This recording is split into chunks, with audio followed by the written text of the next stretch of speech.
हमारे साथ जो शख्सियत हैं उन्हें किसी परिचय की ज़रूरत नहीं है, सीधे हम बात करते हैं। हमारे साथ खेसारी लाल यादव हैं, भोजपुरी फिल्मों के सुपरस्टार और तमाम जो भी फिल्में बना रहे हैं गोरखपुर और आसपास के ही इलाकों में बना रहे हैं। गोरखपुर से मोहब्बत होगी क्या खेसारी जी आपकी? मुझे लग रहा है कि 7वीं 8वीं फिल्म है जो लगातार आप यहाँ पे। शायद 9वीं फिल्म है मेरी। 9वीं फिल्म है। रीज़न ये है कि देखिए हम लोग बॉम्बे में भी कर सकते हैं, जबकि यहाँ गोरखपुर आने के लिए कम से कम प्रोड्यूसर को 40 से 45 लाख रुपए खर्चा, रहने खाने कम से कम यानी 1.5 से 2 करोड़ रुपया खर्चा प्रोड्यूसर का होता है सिर्फ गोरखपुर में आने की वजह से। अगर हम इसी को बॉम्बे में करें तो शायद ये फिल्म और सस्ती बन सकती है, क्योंकि रहने का व्यवस्था हमें नहीं देना होगा, हमें 2 टाइम खाना नहीं देना होगा, ट्रैवलिंग का भी सब लोग अपने से आ जाते हैं जाता है। लेकिन यहाँ इसलिए कि ताकि अपने राज्य को हम कुछ रोज़गार दे सके, जो हमारा माध्यम है, अपने माध्यम से कुछ लोगों को रोज़गार मिल सके, कुछ लोग बिजी हो सके और अपना यूपी बिहार बड़ा हो, तो हमारी कोशिश होती है। और इसीलिए मैं अधिकांश गोरखपुर में कर रहा हूँ कि हाँ हमारे कल्चर मिलते हैं, हमारे अपने मिलते हैं, अपनों के साथ रहकर और अपने आप को बड़ा करने में थोड़ा सा मज़ा आता है मुझे, इसलिए मैं कोशिश करता हूँ कि मैं गोरखपुर में करूँ।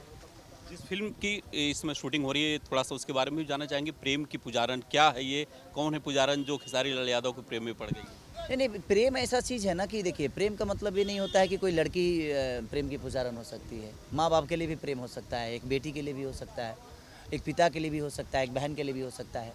तो प्रेम ऐसा शब्द है जो वो किसी से किया जा सकता है, चाहे वो जानवर हो या इंसान। तो उसी बेस पे है, जब कोई सिनेमा देखेगा तो समझ में आएगा कि प्रेम की पुजारन वो कौन है, कैसे है और क्यों है। इस फिल्म को लेकर के विवाद भी इसमें चल रहा है। एक शूट का एक वीडियो वायरल हो रहा है जिसमें एक मंदिर का आप पैर से जो है गेट खोल रहे हैं, हालांकि आपने माफ़ी भी मांगी। एक्चुअल हुआ क्या था?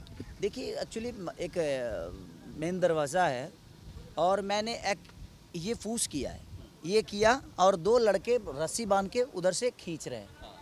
मेरी औकात नहीं है कि मैं मंदिर के गेट को लात मारूं, क्योंकि आस्था मेरे अंदर भी है। ऐसा नहीं है कि मैं आस्था से हीन हूँ, कि मुझे आस्था समझ में नहीं आती, भगवान शंकर की महिमा मुझे समझ में नहीं आती। हर साल में तो कम से कम 200 गाने तो भगवान शिव के ही गाता हूँ मैं। तो मुझे पता है भगवान राम के बारे में, भगवान शिव के बारे में, कृष्ण के बारे में। ऐसा नहीं है। होता क्या है कि देखिए हमारा सिनेमा है, जब आप मूवी देखेंगे ना तो आपको कहीं से नहीं लगेगा, वो गेट खुलते हुए सिर्फ दिखेगा। अब वीडियो कोई इधर से पीछे से लेगा तो उसको लगेगा कि मैंने लात मारी है, लेकिन जब आप आगे से देखिएगा तो आपको समझ में ही नहीं आएगा कि हमने लात मारी है। सिर्फ हाँ एक मैंने एक्शन किया है, एक मूवी है, देखिए हम एक्ट करते हैं। अब उस एक्ट को कोई दूसरा रूप दे दे तो उसके लिए मैं क्या बोल सकता हूँ।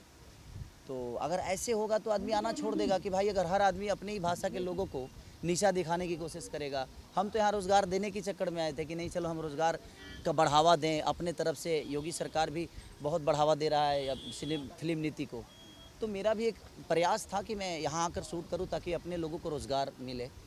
लेकिन अब मुझे नहीं लगता कि यहाँ के लोग चाहते हैं कि यहाँ के लोगों को रोज़गार मिले और चीज़ें हो। तो ऐसी ऐसी चीज़ें होगी तो आदमी फिर प्लान कर जाएगा, फिर मुंबई ही शूट करूँगा मैं। अच्छा ये कोई भी करेगा कि छोटी छोटी चीज़ों को गलत तरीके से आप ले लो उसमें, जबकि मैं एक डायलॉग भी बोला हूँ। जब मंदिर के गेट पे मैं चढ़ रहा हूँ तो मैंने प्रॉपर जूता खोला है और विलेन को बोला है कि मंदिर है, जूता खोल लेने दे, उसके बाद तो यह करेगा बाम के। तो बाकायदे मैंने जूता खोल के और मंदिर के दहलीज को पार किया है, और पार करने के बाद मैंने पूरी फाइट की है। लेकिन अब उसको एंगल गलत लगा दीजिएगा। देखिए गलत अगर साबित करना हो तो भगवान राम को भी दुनिया साबित कर सकती है, भगवान शिव को भी गलत साबित करती है। लेकिन तो गलत साबित करने के लिए उसका कोई मुहावरा थोड़ी है। हम किसी को साबित अगर अच्छा साबित कर सकते हैं तो हम उसको अच्छा दिखा सकते हैं। इस दुनिया में लोग गॉडसे को अच्छा बोलते हैं, कोई गांधी को अच्छा बोलता है। तो जिसको अगर गलत साबित करना हो तो उसके लिए कोई किताब नहीं बना है, हमें उसको गलत साबित करना ही है। तो ठीक है, सबकी अपनी अपनी प्रतिक्रिया है। लेकिन अगर उस चीज़ से किसी को ठेस पहुँचे तो उसके लिए मैं आज भी क्षमा प्रार्थी हूँ कि नहीं, मेरा इरादा किसी के ठेस पहुँचाने का नहीं था। मैं तो एक काम कर रहा था, मैं वर्क कर रहा था, और उस वर्क को किसी ने किसी माध्यम से कहीं अलग जोड़ दिया, तो मैं उसके लिए क्या कर सकता हूँ। सारी चीज़ जिस तरह से इस वीडियो को प्रमोट किया जा रहा है, आप पहले भी कहते रहे हैं कि इंडस्ट्री में कुछ ऐसे लोग हैं जो आपके पीछे पड़े हैं, जो आपकी सफलता नहीं देख पा रहे हैं, और बार बार विवाद की स्थितियां पैदा होती हैं, चाहे पवन सिंह को लेकर के, काजल राघवानी को लेकर के, या तमाम तरह की चीज़ों को लेकर प्रमोट किया जाता है। तो क्या ये चीज़ें अभी भी एक्टिव हैं या फिर? देखिए जो मुझे मैं प्रॉब्लम देते हैं ना, वो भी मेरे अपने ही होते हैं, वो भी मेरे भाषा के ही लोग हैं। ऐसा तो नहीं कि कोई अमेरिका का आदमी मेरे को प्रॉब्लम कर रहा है। मैं कोई ऐसा थोड़ी हूँ, मैं मोदी सर तो हूँ नहीं, मैं लालू प्रसाद यादव तो हूँ नहीं, मैं अखिलेश हूँ नहीं, मैं तेजस्वी हूँ नहीं। मैं तो एक कलाकार हूँ, और कलाकार को तबाह करने वाले वही लोग होते हैं जो उनके विधा से होते हैं। तो ठीक है, ये चीज़ें होती रहती है, और जो सबसे आगे होता है सबकी नज़र उसी पे होती है। तो ठीक है, मैं तो कोशिश ही करता हूँ कि मैं और आगे हूँ ताकि पूरी दुनिया की नज़र मेरे पे आ जाए। तो ये छोटी छोटी विवादों से मैं डरता नहीं हूँ, मुझे सीखने को मिलता है, ये मेरी ताकत है। ये छोटी छोटी विवाद मुझे और ऊर्जा देती है कि नहीं बेटा, अभी बहुत कुछ करना है तुझे, और मैं कोशिश करता हूँ बेहतर करने की, लोगों के प्यार में रहने की मेरी कोशिश हमेशा रहती है। अब उसको कोई अलग रूप दे दे तो उसके लिए अब कहाँ कहाँ सफाई देंगे बताइए ना। प्यार करने वाले करोड़ों में हैं और बोलने वाले जो फालतू की बोलने वाले वो 10 लोग होंगे। तो देखिए, करके अगर आप किसी को कुछ कर रहे हो ना तो शायद वो समझ में आता है, नहीं तो बोल के तो कुछ होने वाला है नहीं। अगर बोल कर अगर किसी को आप नीचा गिरा सकते थे तो पूरी दुनिया तो डेली बोलती है, कहाँ कोई नीचे आता है। और किसके बारे में लोग नहीं बोलते हैं, और कोई कुछ होता है तभी उसकी चर्चा होती है।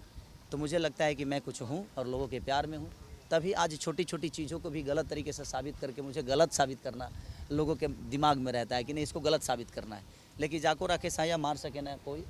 एक भगवान का आस्था मेरे अंदर आज भी है, कल भी है, और जब तक जीऊँगा तब तक भगवान हमारे लिए श्रोता है, हमारे लिए भगवान शिव हैं, शंकर हैं, पार्वती हैं, मैंने हर वो आस्था मेरे लिए है और मेरी सारी आस्था मेरी जनता के साथ जुड़ी होती है। आस्था की अगर बात करें तो पूर्वांचल और बिहार का सबसे बड़ा अगर कहें महापर्व छठ, जो हम लोग बेहद उत्साह के साथ मनाते हैं।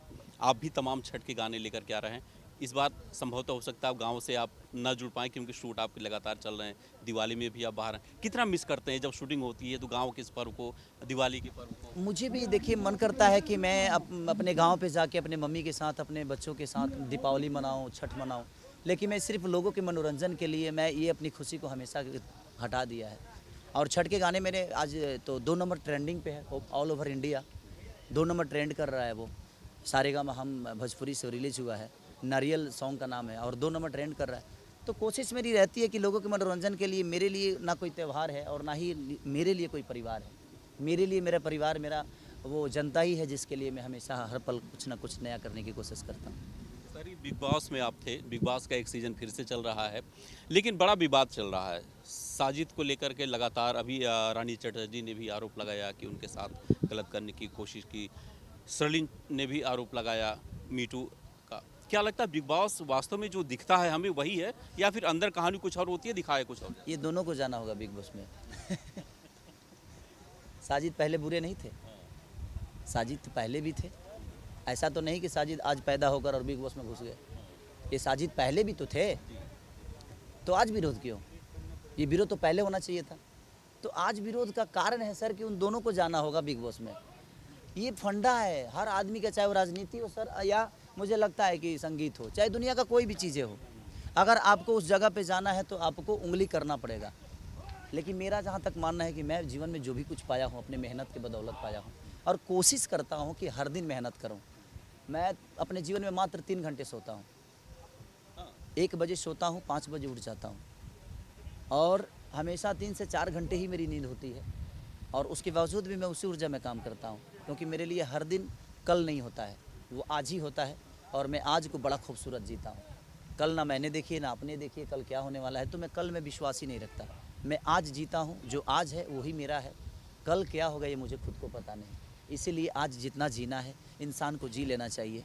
किसी से झगड़ा तकरार विवाद, जो चीज़ें बातों से हो सकती है, मुझे लगता है कि ज़िंदगी में ना उसे तलवार चाहिए और ना ही कोई बंदूक भाला चाहिए। तो ज़िंदगी में कोशिश करिए कि अगर विवाद बात हो तो उसको बातों से सुलझा के और एक दूसरे के प्यार में रह के अपने जीवन चलाइए।